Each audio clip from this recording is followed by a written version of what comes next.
Bienvenue, bonsoir à tous. Nous sommes ravis de vous retrouver sur RTI 1. À la une ce mardi, la proclamation des résultats du certificat d'études primaires élémentaires CEPE avec un taux de réussite de 52,51% contre 95,31% l'an dernier. Il faut savoir qu'en 2020, il n'y a pas eu d'évaluation finale ni de candidature libre en raison de la pandémie de Covid-19.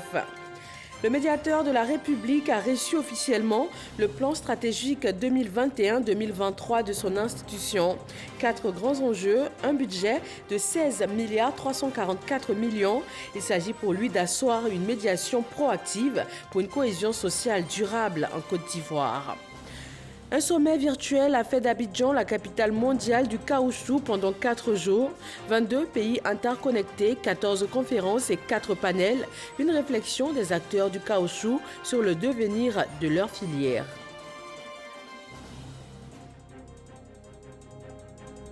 Et puis au Tchad, une dizaine de touristes russes ont été interpellés dans le Sahara tchadien. Ce groupe présenté comme des touristes était dans une zone dite d'opération militaire. Une enquête est en cours pour déterminer s'ils étaient en mission de reconnaissance ou réellement tourisme. Merci de nous suivre ce soir encore sur RTI 1. Le taux de réussite est de 52,51% au CEPE 2021 contre 95,31% l'an dernier. Un écart de 42,41% qui peut s'expliquer par le fait qu'il n'y a pas eu d'évaluation finale ni de candidature libre en 2020 en raison de la pandémie de coronavirus. Astou Touré. Sur les 545 689 candidats effectivement présents dans les 2367 centres de composition ouverts, 286 534 ont été déclarés admis, soit un taux national d'admission au CEP de 52,51% pour cette session 2021 contre 95,31% en 2020. Rappelons toutefois que l'année dernière, la pandémie de la maladie à Covid-19 n'a pas permis la tenue des épreuves écrites de l'évaluation finale. L'admission au CEP a donc été prononcée sur la base des notes de contrôle continu. La situation d'insécurité consécutive à l'attaque contre une position des forces armées de Côte d'Ivoire dans la nuit de lundi 7 au mardi 8 juin dernier n'a pas permis à 293 candidats de la localité de Touba, près de Téini, de se soumettre aux épreuves écrites de cette évaluation certificative. Sur instruction de Madame le ministre, les dispositions nécessaires ont été prises à l'effet de permettre aux candidats de ce centre de composer dès que la situation sécuritaire aura retrouvé sa normalité. Les réclamations seront reçues par les inspections d'éducation préscolaire et primaire du mardi 22 au dimanche 27 juin 2021. Et dans le même temps, les épreuves écrites des examens de la formation professionnelle ont démarré ce matin. 22 503 candidats issus des secteurs tertiaires et industriels composent au CAP, BEP, BT et BP pour un total de 86 spécialités. Eugène Atoubé. Depuis 7h30 ce mardi, les salles H1 et H2 du centre de composition du CBCG sont studieuses. Les candidats aux examens scolaires de la formation professionnelle, toutes filières confondues, planchent sur la première épreuve du jour, technique d'expression écrite au français. Ça parle d'un système de santé efficace pour une émergence, pour une économie émergente. Son rapport avec la vie de tous les jours, ce qu'on voit particulièrement. Donc, ça me séduit encore plus parce qu'on voit ces genre de cas dans les hôpitaux et des cliniques, surtout les hôpitaux publics. Voilà, ça me très une jambe pour la suite. Avec très. Actuellement, je suis en train de lire les tests pour voir comment je dois poursuivre mes trucs. Après, il fait le résumé, essayer d'identifier certains trucs, puis faire la conclusion et puis la production est faite. Ça va aller à la grâce de Dieu. Quelques instants plus tôt, une délégation du ministère de l'Enseignement technique, de la formation professionnelle et de l'apprentissage procédait au lancement officiel des épreuves écrites. En l'absence du ministre Kofi Nguessan en charge de ce département, c'est son directeur de cabinet qui a la charge de donner les instructions aux organisateurs de ces examens, non sans relever tout l'enjeu que revêt cette session 2021. Session qui enregistre 22 503 candidats, composant pour le CAP, le BEP, le BT et le BP. Il s'agit là de diplômes professionnels que nous délivrons. Et c'est des diplômes qui donnent accès au marché de l'emploi. Et il faudrait que les entreprises qui viennent embaucher nos diplômés aient une très bonne image des diplômes que nous délivrons. Les 22 503 candidats se répartissent dans 86 spécialités des secteurs industriels et tertiaires. Les premiers résultats sont attendus le 9 juillet prochain. Période d'évaluation également dans les écoles confessionnelles islamiques. Les examens du baccalauréat, du BEPC et du CEPE se tiennent à partir de ce mardi sur toute l'étendue du territoire ivoirien.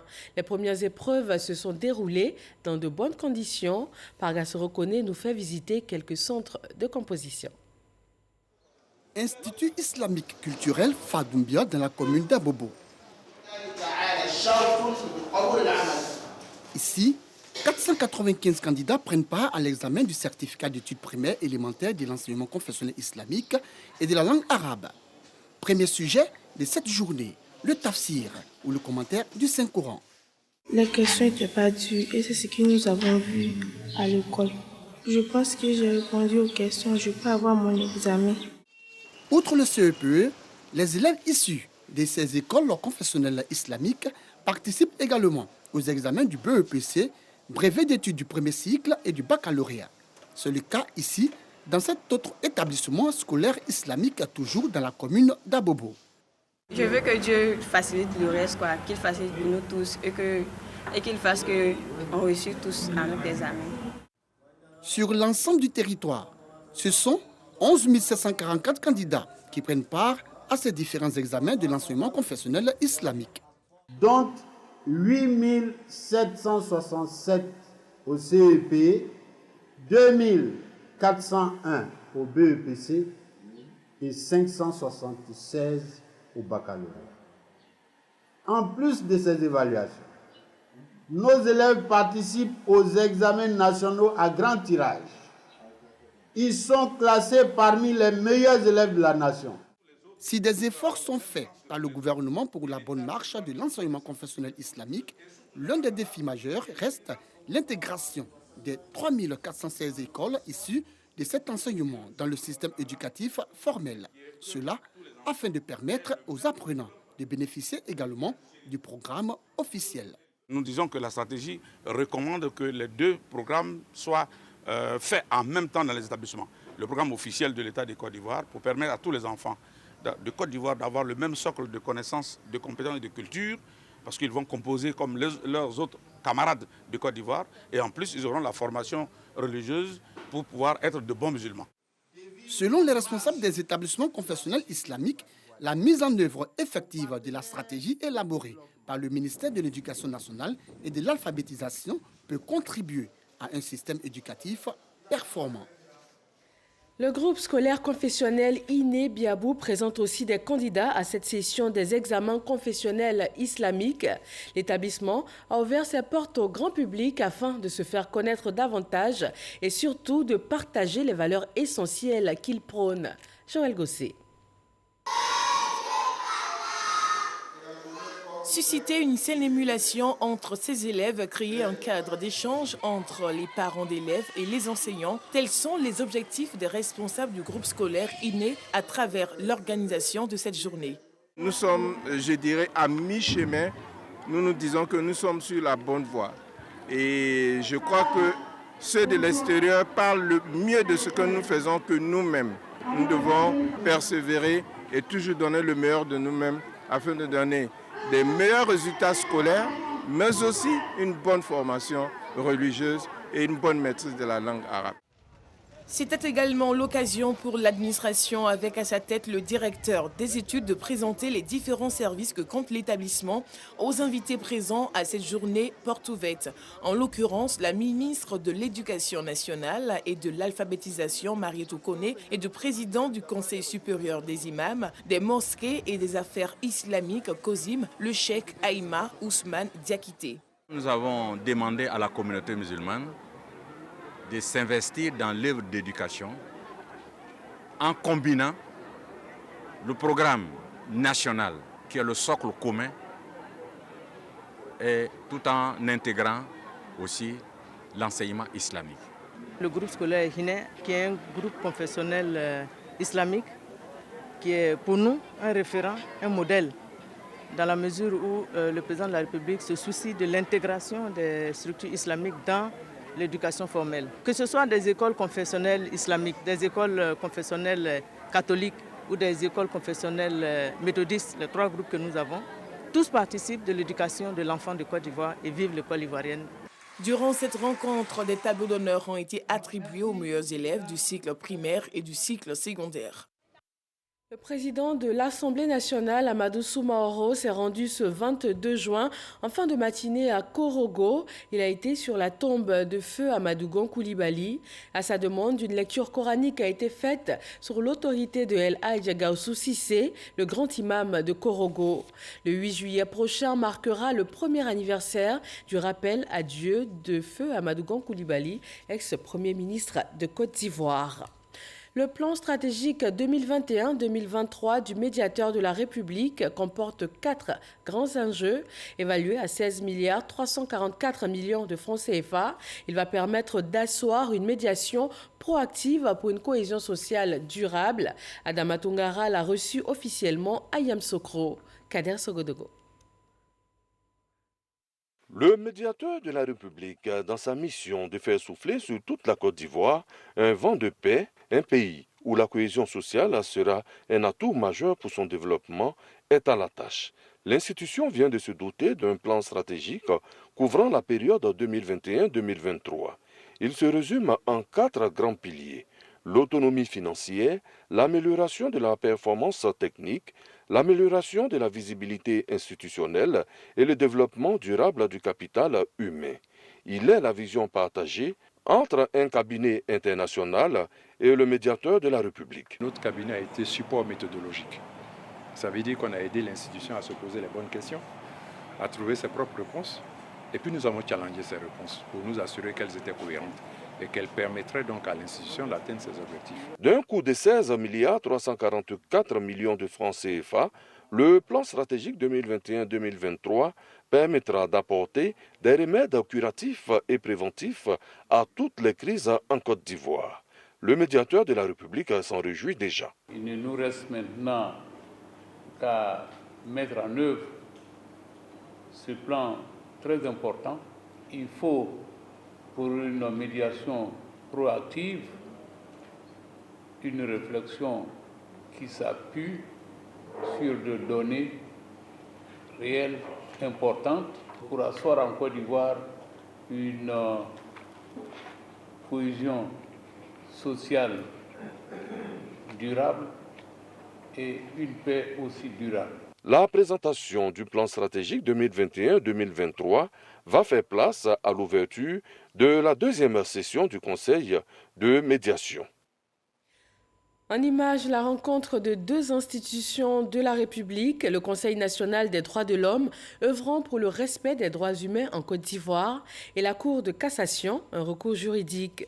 Les 2 institutions, dans une dynamique de bonne pratique, ont harmonisé leur champ d'action et aussi convenu de créer un cadre de collaboration. Sur 4 jours, la Côte d'Ivoire a été le concentré de l'attention du monde des producteurs, des usiniers et des négociants du caoutchouc. Le premier sommet mondial virtuel, 14 conférences, 4 panels, suivis par 22 pays connectés de par le monde. Que retenir de cette rencontre mondiale? Comment les producteurs ivoiriens ont-ils vécu ces moments de réflexion sur le devenir de leur filière? Des réponses dans le dossier EcoPlus, il est réalisé par Noël Gnagno.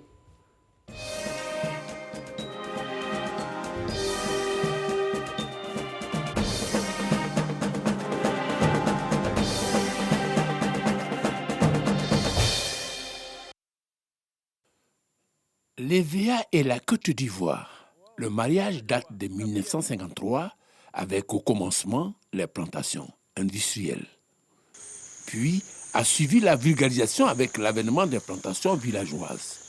Au nom des planteurs dits villageois, Kamara Youssouf. Le mariage avec l'EVA a commencé en 96-97 et en 2001, j'ai commencé ma plantation. Pour le planteur qui a une petite superficie, chaque année, de la première année jusqu'à la troisième année, il faut faire des remplacements, il faut faire les ouvertures des lignes pour que le plant d'EVA qui est mort puisse être remplacé afin d'avoir une bonne densité à la saignée. Au bout du compte, Kamara Youssouf est aujourd'hui propriétaire d'une vingtaine d'hectares d'EVA et a une lecture de la tenue du sommet mondial virtuel sur le caoutchouc en terre ivoirienne. Ce sommet, c'est le couronnement du travail de la Côte d'Ivoire au niveau de l'EVA-culture. Au cœur de cette rencontre, l'avenir du caoutchouc en tenant compte des aspects inclusifs, de la durabilité de la croissance, dans un monde marqué par la pandémie de la Covid-19 et le changement climatique.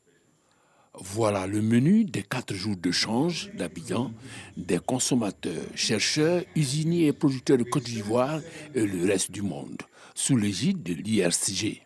Cela en mode virtuel. Un défi que la Côte d'Ivoire a relevé. On a compensé la distance par la technologie.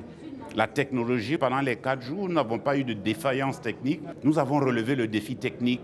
Les problèmes d'électricité, les problèmes de connectivité ont été résolus. Nous avons suivi cette conférence comme si tout le monde était regroupé ici à Abidjan ou tout le monde était regroupé à Singapour. Au-delà des défis numériques relevés, quel est l'avenir du caoutchouc en Côte d'Ivoire et dans le reste du monde? S'agissant de la filière ivoirienne, elle jouit d'un avantage comparatif notable du fait de son organisation. Nous avons au niveau de la PROMAC fait en sorte que des clones à haut rendement, des produits de qualité soient distribués aux paysans. Ensuite, il y a un suivi régulier par l'encadrement agricole. Associant à cela les fruits de la recherche avec en pole position le matériel végétal et l'introduction de la saignée inversée dans le milieu rural qui a valu à la Côte d'Ivoire une reconnaissance de l'IRDB. Il y a les 2 aspects, la maîtrise de la technique de saignée et le fait d'avoir introduit la saignée inversée en milieu villageois, parce que le milieu villageois actuellement a plus de 80% de la production. Les acquis sont réels.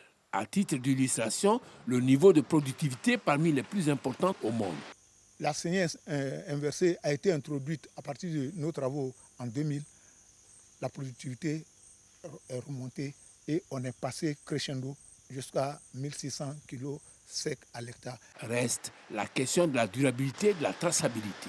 Faire en sorte que ce caoutchouc soit labellisé. À travers le monde, quand on dit le caoutchouc de Côte d'Ivoire, que tout le monde se dise « Ah oui, c'est un produit de qualité ». Voilà nos objectifs. Et à partir de ce moment, tous les acteurs, chacun à son niveau, tirera profit du travail qui est accompli. Pour ce travail constant et régulier, la recherche se dispose à jouer sa partition. Face au nouveau climat qui s'impose à nous, au nouvel environnement de production, il faut que la recherche, à travers la sélection de clones appropriés, de variétés appropriées à ce nouvel environnement, soit mise à la disposition. Non seulement le matériel végétal, mais la manière de cultiver, la manière de conduire la plantation, la manière d'exploiter le tronc de l'arbre, tout ceci doit être mis en faveur au service du producteur et de l'arbre pour une activité rentable et, n'oubliez pas ce mot, durable, de manière durable. Voilà qui conforte Kamara Youssouf pour l'avenir du caoutchouc. L'espoir au niveau du caoutchouc, parce que le Premier ministre nous a demandé d'explorer d'autres voies pour l'utilisation du caoutchouc. Et à partir du moment où on va explorer d'autres voies pour l'utilisation du caoutchouc, ça va permettre d'accroître la demande. Et quand la demande est importante, il va sans dire que le prix aussi sera fortement impacté et ça va vraiment arranger les planteurs. La filière évéicole ivoirienne, c'est 7 plantations industrielles et 160 000 dites villageoises. Ces deux acteurs de la filière exploitent 650 000 hectares. La production nationale est estimée à 950 000 tonnes de caoutchouc sec pour un rendement moyen de 1,6 tonne à l'hectare.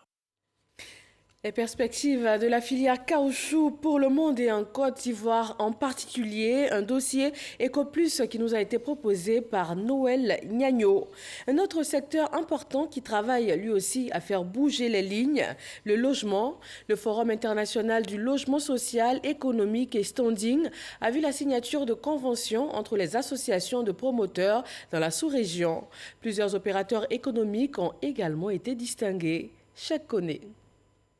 Gala de clôture de la 3e édition du Forum international du logement social, économique et standing. Une soirée marquée également par la distinction des meilleurs opérateurs œuvrant dans le domaine de l'immobilier. Au total, 13 prix ont été décernés. J'ai constaté que beaucoup d'Ivoiriens louent les maisons et même après même le décès de l'homme, je vois des familles qu'on jette dehors, des femmes. Donc j'ai fait tout ce point-là et je me suis dit que mais pourquoi je ne peux pas aussi me mettre dans l'immobilier. 3 jours durant, promoteurs, acquéreurs, partenaires financiers et membres du gouvernement ont porté des réflexions sur la problématique du foncier et l'accès au financement. Selon le président de la Chambre nationale des promoteurs et constructeurs agréés de Côte d'Ivoire, les objectifs ont été atteints. Nous avons, avec nos partenaires, travaillé d'arrache-pied pendant les 3 jours sur la problématique du logement et nous avons, je pense, trouvé des débuts de solutions. C'est Nguessan Kofi Dataï qui a aussi parlé de la structuration de financement et qui nous a encouragés. À notre tour, évidemment, nous serons à mesure de relever le défi. L'une des annonces majeures de cette 3e édition reste l'engagement des établissements financiers pour accompagner les promoteurs. On a ces banques qui sont engagées à accompagner le financement du logement social en Côte d'Ivoire. Et donc je suis convaincu que l'élan que nous venons de prendre peut rassurer mes frères et sœurs ivoiriens. Ouvert le 16 juin, des partenariats ont été conclus entre les pays invités d'honneur, notamment le Burkina Faso, le Mali, le Sénégal et la Côte d'Ivoire.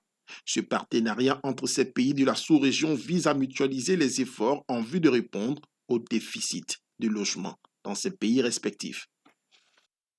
Dans le domaine sanitaire, le coronavirus continue de sévir dans le monde et la Côte d'Ivoire ne fait pas exception. Les autorités ne lésinent cependant pas sur les moyens et les efforts pour maîtriser la pandémie.